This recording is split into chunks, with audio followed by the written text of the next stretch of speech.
kind of mixture of a lot of musical genres that we're fans of, a lot kind of coming from the United States and from the 60s, 70s, 80s, 90s. There's a mix of kind of soul and disco and house music, R&B, and you know, it's our kind of weird English take on all of those musical kind of styles. Slightly geeky sometimes, kind of left field, maybe with a kind of like indie sensibility.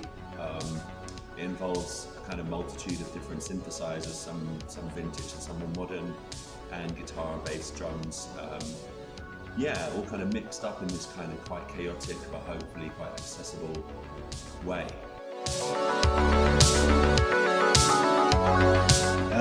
It's our latest record is A Bath Full of Ecstasy, and it's sort of like a Technicolor sort of snapshot of where we have been last year.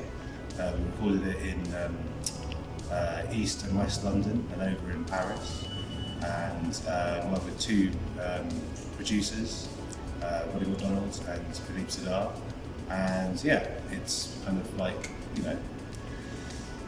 it's a good album.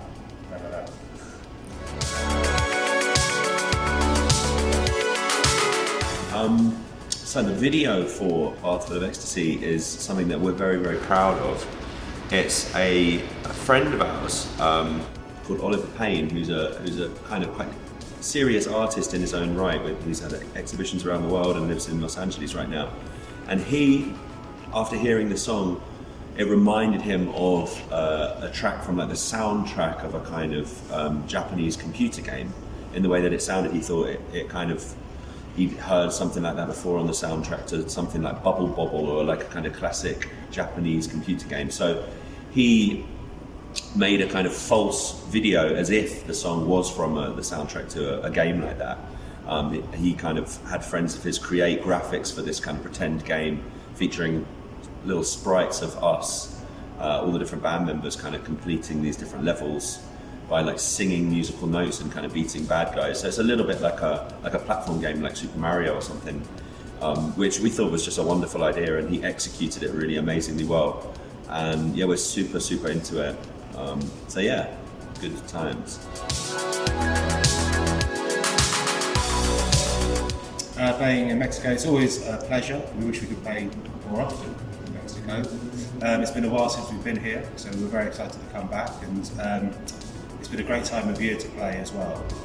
Day of the Dead, and lots of festivities and a party atmosphere.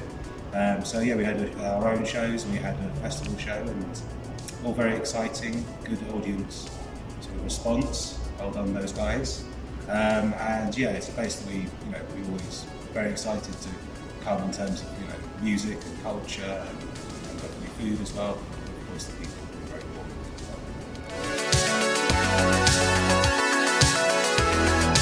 important. I think a big inspiration for us, we're all kind of like working DJs. We DJ very often on tour and in breaks between touring.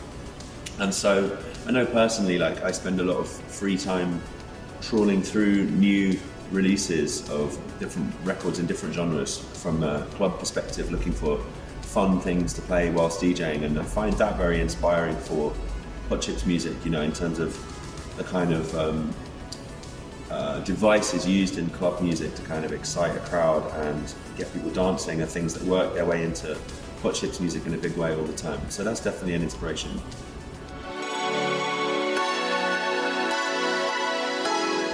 I guess, if I think back through the different kind of musical genres that I've been into over the years, like I kind of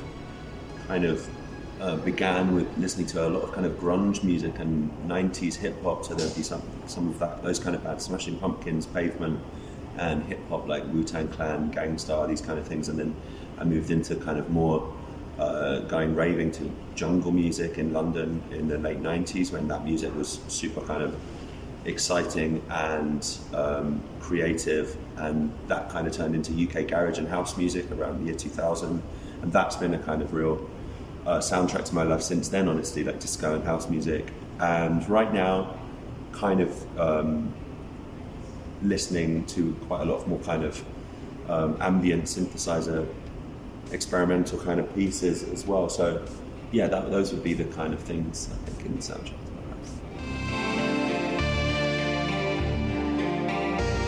Okay, so we visited this area, Xochimilco, yesterday, which a couple of us have been to previously, and we just had a really wonderful experience there. We hired a boat and were slowly kind of drifting down the canals, having people playing marimba for us and mariachi bands, and buying corn and different tacos from people on other boats, kind of really gently kind of moving past us, which was just a wonderful experience, drinking micheladas.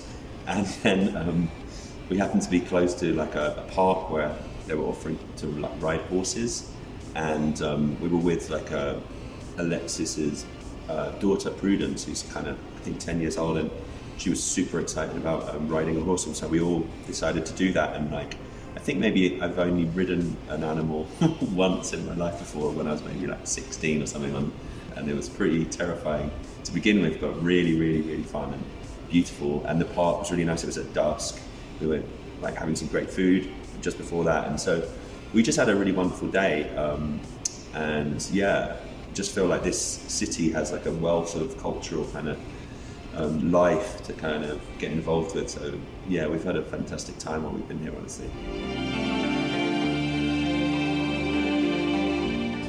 The Future of Art ship, we are embarking on a mission to tour the planet, spreading the word about our new record, Path of Ecstasy, which means that we get to come to lots of wonderful places and see a lot of wonderful people, and make music as we go. So yeah, I think that's kind of that is what we're focused on, and I think we've had a lot of fun doing it.